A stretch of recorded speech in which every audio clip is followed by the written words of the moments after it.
La vie de Malala a basculé le 9 octobre 2012. Jeune lycéenne pakistanaise, elle est prise pour cible lors d'un attentat des talibans dans son car scolaire. Elle reçoit une balle dans la tête, mais survit miraculeusement. C'est dans la ville anglaise de Birmingham qu'elle se réveille, dans l'hôpital où des chirurgiens ont bataillé pour la maintenir en vie. Birmingham is very special for me Birmingham compte beaucoup pour moi, because it was here parce que c'est that I ici found myself que je alive. me suis découverte vivante, 7 jours après qu'on m'ait tiré dessus. It is now Aujourd'hui, my second c'est ma deuxième maison, après mon pays que j'aime, le Pakistan. Malala Yousafzai a grandi dans la vallée de Swat, au nord-ouest du Pakistan, sous le régime des talibans. La télévision et la musique sont interdits, les combats font rage.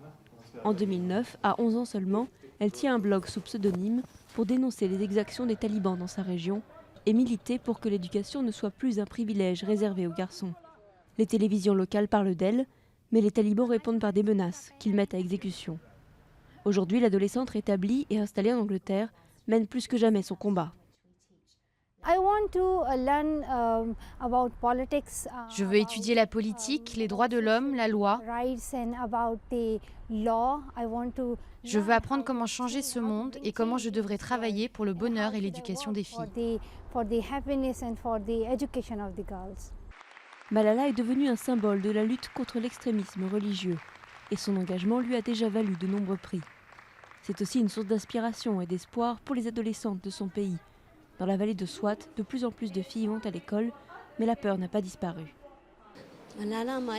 Malala est une fille de notre vallée, courageuse et intelligente. Elle a brandi la flamme de la connaissance dans notre pays et je n'ai pas de mots pour décrire les difficultés auxquelles elle a fait face. Mais sa renommée n'est pas sans danger. Au Pakistan, beaucoup condamnent son attitude et pour certains religieux, l'attaque sur la fillette est même un complot des Occidentaux. L'Amérique veut répandre la civilisation de la nudité dans le monde, c'est-à-dire la vulgarité et le sexe. Et pour atteindre cet objectif, les Américains ont besoin de mettre en place des incidents comme cette attaque sur Malala. Comme ça, elle devient célèbre et elle donne des idées aux autres filles et encourage l'indécence ici. Un an après l'attaque, les assaillantes de Malala courent toujours.